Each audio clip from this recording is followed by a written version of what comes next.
বিরতির পর যারা এইমাত্র আমাদের আজকের অনুষ্ঠানের সঙ্গে যোগ দিলেন তাদের জন্য শুভেচ্ছা এবং অবশ্যই বিষয় হিসেবে আমরা বেছে নিয়েছি নির্বাচন পরবর্তী আলোচনা। ব্রিটেনে গত 12ই ডিসেম্বর সম্পূর্ণ হলো নির্বাচন এবং এই নির্বাচনে লেবার পার্টির ভরা ডুবি এবং লিবারেল ডেমোক্র্যাট পার্টিরও ভরা ডুবি। তবে আমরা ধরে নিতে পারি যে এই নির্বাচনে হয়তো ব্রেক্সিট পার্টি সবচেয়ে লাভজনক অবস্থানে, তারা বিজয়ী হতে পারেননি কিন্তু সবচেয়ে লাভজনক অবস্থায় পৌঁছেছে। আলোচনা করছিলাম আমরা আমাদের আজকে প্যানেলে যারা রয়েছে তাদের সঙ্গে আবারও একটু ঝটপট পরিচয় করিয়ে দিই। আমার একেবারে ডানে রয়েছেন বুলবুল হাসান, সাংবাদিক, তার পাশে রয়েছেন councillor Asma Islam, London borough of টাউনহাম রয়েছে লেবার পার্টির পক্ষে।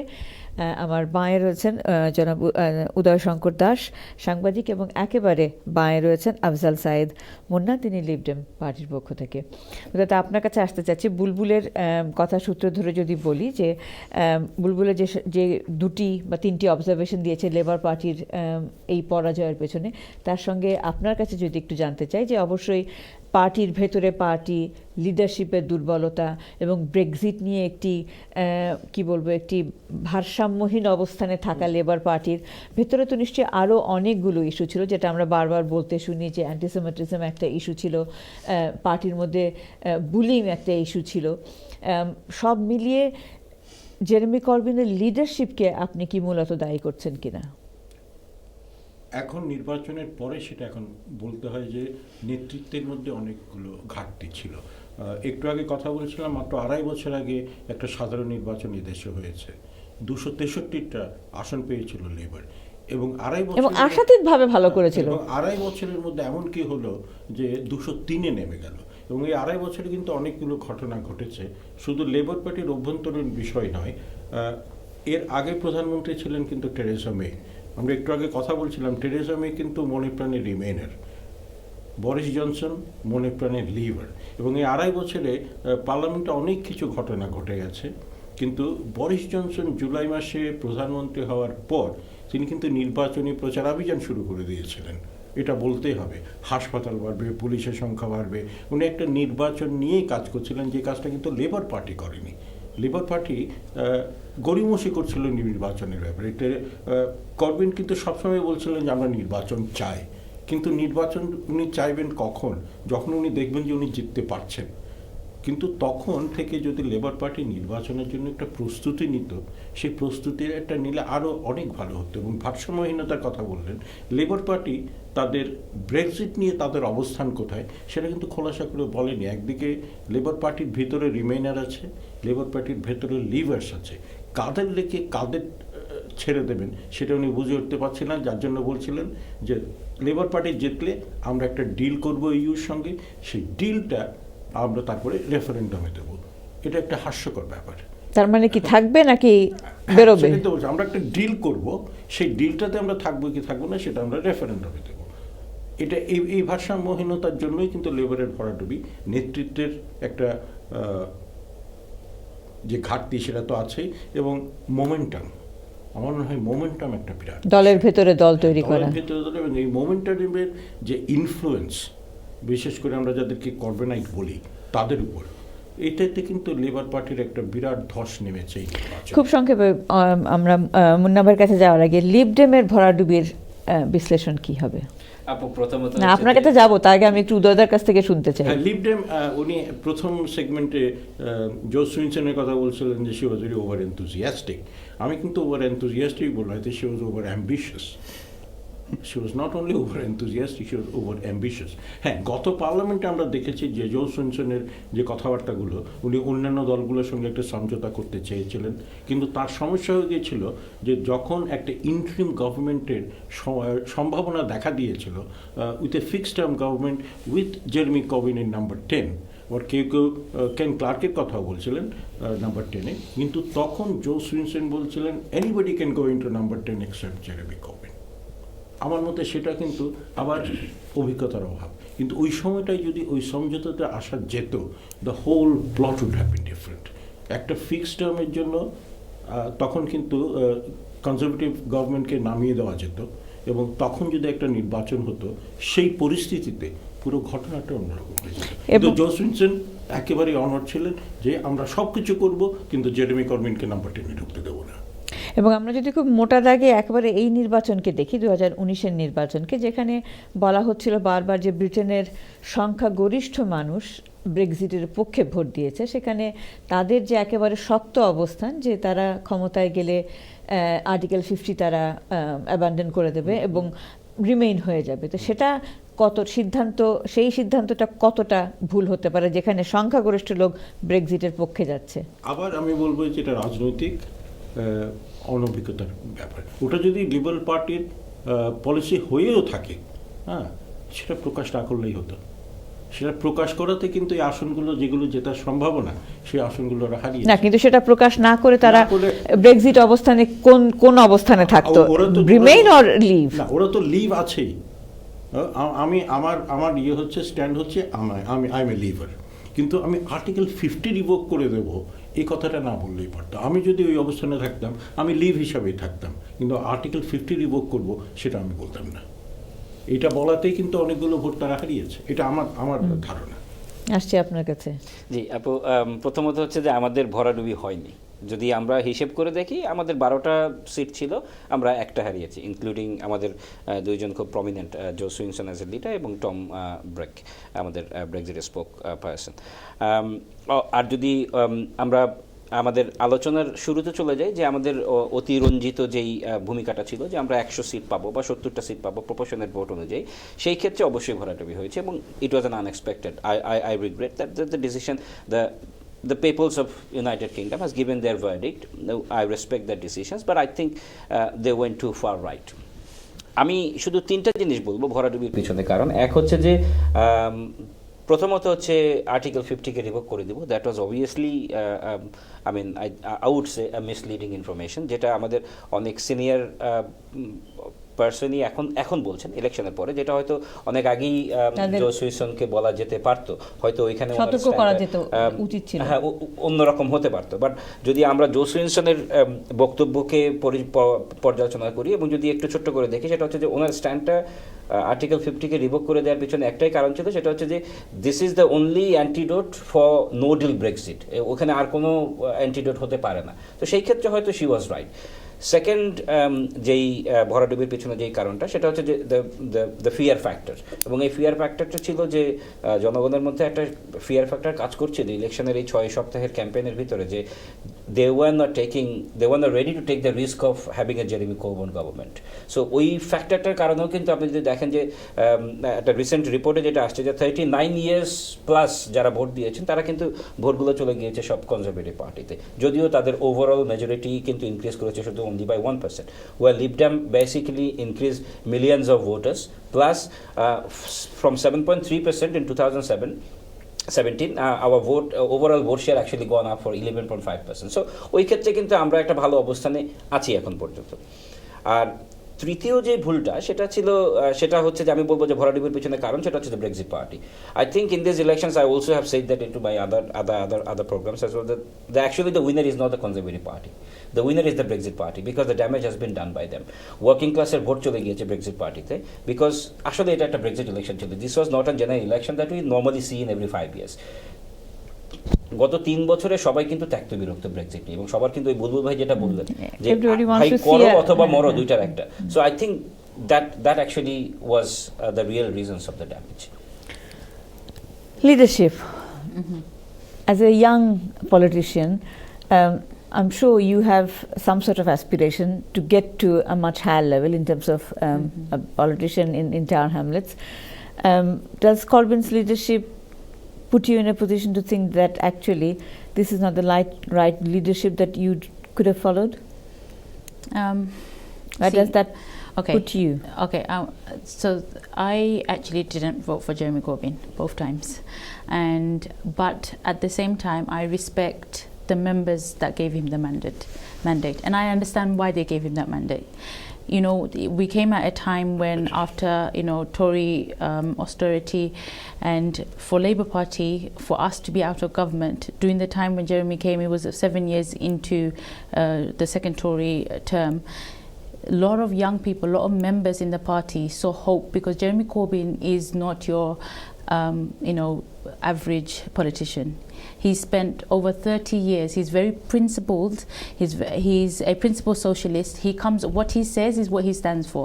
He spends over 30 years as an MP standing for all the rights that for everyone's right, for human rights, for the inequalities in our society. And at times he's been out of fashion in a way, even when under Tony Blair's government, he was in a minority, but he still had his principles. So people saw that, people understood that, people relate to that. So are you saying that Jeremy Corbyn has actually taken the party to extreme left, and you are expecting to be somewhere in the middle? So personally, for me, I am a moderate, I would say, and some issues I'll be a bit more on the left, and I do agree with Jeremy Corbyn on a lot of things, and a lot of things I wouldn't. The nuances of politics is slightly different, but we are in the same Labour Party, which means we are all left wing, hard left, soft left, moderate. It's still left wing, so that's how we want to be identified.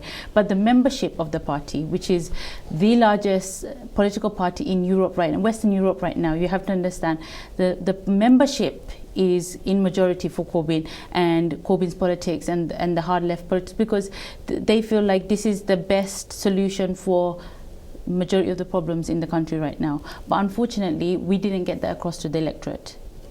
Okay, বুলবুল, আমার কাছে যেটা মনে হয় যে দুটো বিষয় যেটি আসমত বলার চেষ্টা করছেন, যে জেরেমি করবিনের ক্ষেত্রে যেটা হয়েছে যে তার প্রিন্সিপালের জায়গাটা বা অ্যাজ এ হিউম্যান বিং তার যে অনেস্টি সেটা তো একটা পাশে রেখে যদি আপনি চিন্তা করেন যে রাজনীতিতে সবসময় তো এইগুলোই শেষ কথা নয়, রাজনীতিতে আপনাকে স্ট্র্যাটেজিক হতে হবে। আমার কাছে মনে হয় যে স্ট্র্যাটেজির জায়গাটাতে তিনি অনেক বড় ধরনের একটা ধরা খেয়ে গেছেন। হ্যাঁ, এবং লিডারশিপের যে একটা ক্যারিজম্যাটিক অবস্থান থাকে সেটা কি জেরেমি করবিন দিতে পেরেছেন কিনা? ওই যে স্ট্র্যাটেজির জায়গায় যেহেতু উনি হেরে গেছেন, আমি বলবো যে লিডারশিপের এটা একটা কিন্তু বৈশিষ্ট্য যে আপনাকে স্ট্র্যাটেজিক হতে হবে, সেটা তিনি হতে পারেননি, কাজে সেটা তার একটা ব্যর্থতা। আরেকটা জিনিস আমার কাছে মনে হয় সেটা হচ্ছে যে আমরা যখন ক্লাস 7-8 পড়ি তখন গোপনে সোভিয়েত ইউনিয়নের লাল মলাটের বইগুলো আসতো এবং আমরা লুকিয়ে লুকিয়ে পড়তাম, এবং আমাদের সমাজে কেউ একজন লেফটিস্ট হবে, মার্কসিস্ট চিন্তাভাবনা নিয়ে বড় হবে, এটা কিন্তু প্যারেন্টসরা চাইতেন না, কিন্তু তারপর আমরা পড়তাম। কি যেন একটা জাদু ছিল, মোহ ছিল। মোহটা কি? এক ধরনের ইউটোপিয়ান একটা ব্যাপার, যে এমন একটা স্বপ্নের দেশে আমি বাস করতে চাই যেখানে কোনো ইনইকুয়ালিটি থাকবে না, সেখানে একটা সমতা থাকবে। হ্যাঁ, তো আমার কাছে মনে হতো যে জেরেমি যখন কথা বলছেন ওই বইগুলোরই একটা ডিজিটাল ভার্সন আমি দেখতে পাচ্ছি আমার টেলিভিশনে বা আমি আমার গ্যাজেটে বা মোবাইলের মধ্যে। হ্যাঁ, কিন্তু কিভাবে সেগুলোর বাস্তবায়ন হবে সেই বিষয়টা উনি নিজেও জানতেন না। যেমন ছোট্ট একটা উদাহরণ দিই, আপনি টিউশন ফিস একেবারে ওয়েভ করে দিতে চাইছেন। আপনার ধারণা আছে যে টিউশন ফিস ওয়েভ করতে হলে যেসব তরুণ ছেলেমেয়েরা ইউনিভার্সিটিতে যাবে কত টাকার যোগান দিতে হবে, সে টাকাটা কোথা থেকে আসবে? 1, 2 নম্বর হচ্ছে আপনি ইন্টারনেট ফ্রি করে দিতে যাচ্ছেন। বিটি একটি হিসেব দেখিয়েছে যে আপনি যদি ঘরে ঘরে ইন্টারনেট ফ্রি দিতে চান তাহলে কি পরিমাণ পয়সা ব্যয় করতে হবে, সেটি কোথা থেকে আসবে? 4 days a week employment. Absolutely, মানে এই যে আপনি যদি তার পয়েন্টগুলো দেখেন, তিনি সবকিছু দিয়ে দিচ্ছেন, এত উদার, মানে এত উদারতা তো বিশ্বাসযোগ্য নয় এই সমাজে। আপনার একটা ক্যাপিটালিস্ট সোসাইটিতে বাস করে আপনি সোশ্যালিস্ট কথা বলবেন, ভালো কথা, তার তো একটা মানে ভিত্তি থাকতে হবে, ভিত্তির উপর দাঁড়িয়ে আপনি বলবেন যে হ্যাঁ আমি এটি করতে চাই, এইভাবে করতে চাই। মেথডটা আমার কাছে ক্লিয়ার ছিল না, পরিষ্কার ছিল না, এবং আমি নিশ্চিত যে আমার মতো যারা অনেকেই জেরেমির লিডারশিপে প্রথম দিকে খুবই মুগ্ধ হয়েছি, এক ধরনের অবসেসড হয়ে মুগ্ধ হয়ে তার কথা শুনেছি, ভাবছিলাম যে এবার কিছু একটা হবে, অনেক ফ্রাস্ট্রেশনের বিপরীতে বেরিয়ে আসার একটা সুযোগ হবে। কারণ টোরির অস্ট্রেলিটির কথা যেটি তিনি বলছেন, লেবার পার্টির ভেতরেও কিন্তু লিডারশিপের একটা সংকট ছিল, অসংখ্য মেম্বার লেবার পার্টির মেম্বার হয়ে গেল যখন জেরেমি করবিন আসতেন। কিন্তু ধীরে ধীরে ওই একটা জায়গায় সবার মধ্যে একটা ইলিউশন নষ্ট হয়ে গেল যে তিনি নিজেও জানেন না তিনি কিভাবে এটি বাস্তবায়ন করবেন। আমার মনে হয় যে এটা একটা বড় ধরনের সংকট ছিল তার ভেতরে, লিডারশিপ। তো এই ইলিউশনটার ইলিউশন ছিল না, that became a reality. But touching on the manifesto, it was so good that the voters said it's too good. We don't believe it. It's so good that we don't believe that you can actually offer. And so I think the 2017 manifesto was a lot better than the manifesto that we stood on this time, and that's one of the issues. But even then, if you see the poll about the manifesto, এবারের ম্যানিফেস্টোতে ন্যাশনালাইজেশনের মতো একটা ব্যাপারে কিন্তু জনসমর্থন ছিল, অনেকগুলো ব্যাপারে কিন্তু এবারের ম্যানিফেস্টোতে জনসমর্থন ছিল। আমি বুলবুলের সঙ্গে একমত যে নীতিগতভাবে কিন্তু সব কিছু ঠিক, কিন্তু আজকালকার দিনে এইসব নীতিগুলো যদি বাস্তবায়ন করতে হয় নির্বাচনে জিততে হবে, কিন্তু নির্বাচনে জেতার যে কৌশল সেই কৌশলটা তো ছিল না। এবং আমি এবারে নির্বাচনের পর বলেছিলাম যে ট্রেন্ডটা ওয়ার্ল্ড পলিটিক্সে দেখা যাচ্ছে, আমি এটাকে বলেছিলাম majority over morality, populism and nationalism on the one side and progressive politics on the other side.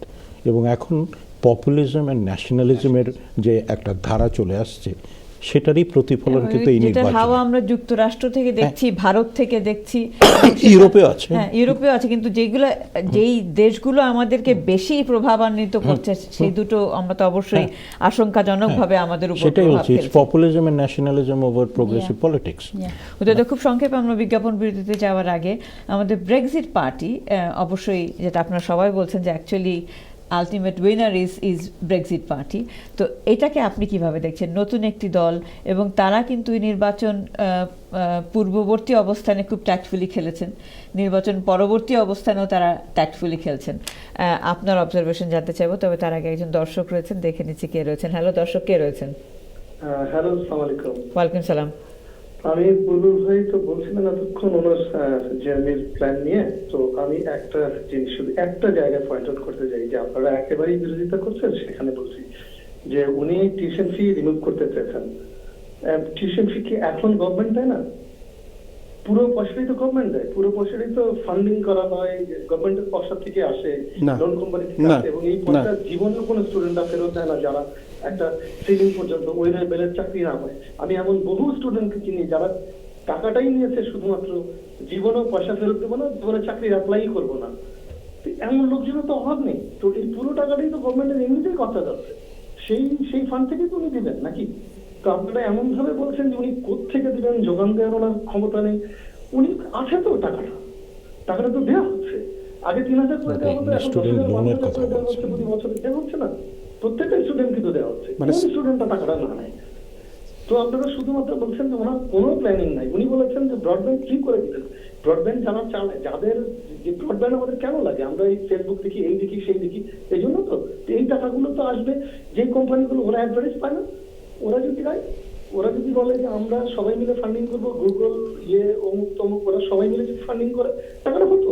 আপনারা কেন বলছেন যে ওনার টাকা যোগান দেওয়ার ক্ষমতাই ছিল না? ছিল, কিন্তু ওনার পলিসি অনেকের পছন্দ হয়নি, অনেক লেবারের লোকজন ওনাকে ভোট দেয়নি, ভালো কথা। একজন সব মানুষকে আপনারা পছন্দ করবেন না, করেন না। ধন্যবাদ দর্শক, আপনার বক্তব্য আমরা পেয়ে গেছি। দর্শক খুবই নাইস, ওনার কাছে মনে হয়েছে যে মানুষ ইন্টারনেট ব্যবহার করে শুধু ফেসবুক, সোশ্যাল মিডিয়ায় যাওয়ার জন্য, এটার যে বহুমাত্রিক ব্যবহার আছে সেই বিষয়টা উনি ইগনোর করে গেলেন, এক। আর 2 নাম্বার হচ্ছে যে লোন দেওয়া এবং ফান্ডিং করা দুটো কিন্তু ডিফারেন্ট। ফান্ডিং একটা জিনিস, যে ঠিক আছে আপনি এটা ফান্ডিং করে একটা স্টুডেন্টের পেছনে এটা ইনভেস্ট করছেন, সেটা এক জিনিস। আর লোন নিচ্ছে, তোমাকে শোধ করতে হবে, শোধ করা হচ্ছে কি হচ্ছে না সেটা তো পরের বিষয়, কিন্তু সেটাকে তো মিলিয়ে ফেলার কোনো সুযোগ নেই যে এটিকে ফান্ডিং হিসাবে এসছে। আর ফান্ডিং কোথায় আছে? এই দেশের এখন অর্থনীতির যে কাঠামো, আপনি চাইলেই কিন্তু বিলিয়ন একটা জায়গায় অ্যালোকেট করতে পারবেন না, সেটা ফান্ডিং এর উৎস কিন্তু আগে বের করতে হবে। তো বারবার যখন তিনি ম্যানিফেস্টোতে এই কথাগুলো বলছেন, একটা কথাই বারবার কিন্তু এসছে যে এটার আপনি এটির যোগানটা কোত্থেকে আসবে সেটা তো স্পষ্ট নয়। যদি তাহলে যদি একটু বলি, আমি জানি বিজ্ঞাপন বিরোধী চলে যাবে, একজন শিক্ষক হিসেবে আমি যেটা বলতে চাই সেটা হচ্ছে যে আমাদের দর্শক যেটা বললেন প্রথমত, যে অনেকেই টাকা নিচ্ছেন, শুধু টাকাই নিচ্ছেন, পড়াশোনা করছেন না। যেহেতু আমি এই ইন্ডাস্ট্রিতে আছি গত 11 বছর, আমি জানি যে কি হচ্ছে ভিতরে। That's true. আসলে দুইটা জায়গা থেকে টাকার যোগান হয়। একটা হচ্ছে আমাদের এসএফএ, যেটা কিনা সোশ্যাল ফান্ডিং ইউরোপিয়ান ইউনিয়ন থেকে আসে, based on how much we contributed to European union, যেটা কিন্তু আমাদের থাকছে না। এবং এই মোস্ট অফ দ্য ফান্ডিংগুলো কিন্তু আসে স্কিল ডেভেলপমেন্টের ক্ষেত্রে, যেটা আমাদেরও দরকার আছে, যেটা ইউরোপিয়ান ইউনিয়নের অন্যান্য দেশেরও দরকার আছে, লাইক ধরেন পর্তুগাল বলেন বা পোল্যান্ড বলেন বা রোমানিয়া বলেন। আরেকটা হচ্ছে এসএলসি, যেটা হচ্ছে student loan company. And student loan company is nothing but it's a different dimensions of a commercial bank. সে আপনাকে লোন দিচ্ছে, আপনি ক্রেডিট কার্ড যদি নিয়ে নেন, ক্রেডিট কার্ডের পয়সা দিতে হবে, otherwise they will process your whatever you have. So এই জায়গাতে কিছু গরিমসি আছে, আইনে যেমন ফাঁক থাকে ওইরকম কিছু ব্যাপার আছে, যেটা আমরা জানি। যে জায়গাগুলোর কারণেই কিন্তু এখন ধরেন ওএফএস এর মতো ইনস্টিটিউশনস তৈরি হয়েছে, যারা কিনা স্টুডেন্টদেরকে মনিটর করছেন every step. So you can't run away. Like গত বছর যেটা ইন্ট্রোডিউস করলো ওএফএস, যে যদি ফর এক্সাম্পল আমি যদি আমার কথা বলি, যে আমি বাংলাদেশি নাগরিক, আমি এখানে পড়াশোনা করলাম, পয়সা নিলাম এবং পরে বাংলাদেশে চলে গেলাম, আমি কিন্তু হারাবো না। তারা কিন্তু আমাদের একজন দর্শক অপেক্ষা করছেন। দর্শক কে রয়েছেন আমাদের সঙ্গে? আমাদের বিজ্ঞাপন বিরতি। হ্যালো, ওয়ালাইকুম সালাম, জি বলুন। জি আমি কাউন্সিলর এহতেশাম হক, আমি দেখছি বুলবুল ভাই কাউন্সিলর আসমা ইসলাম জি। ভালো বলছেন। I just want to say a couple of things.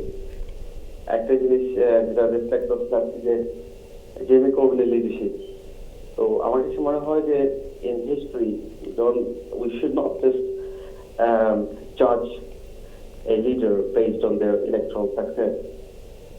If we look at the British politics or Labour Party politics, we have to give credit to Jim Corbyn and John McDonnell, how they managed to bring forward the very agenda that should have been ultimately at the core of the Labour Party. For example, inequality, for example, nationalisation of many services which are now being exploited by the free market economy and various private sectors ultimately looting the public money. That's my first point. Okay, sorry দর্শক, we have lost you, please come back after the break. দর্শক, আমরা ছোট্ট বিজ্ঞাপন বিরতির পর ফিরে আসছি, আমাদের সঙ্গেই থাকুন।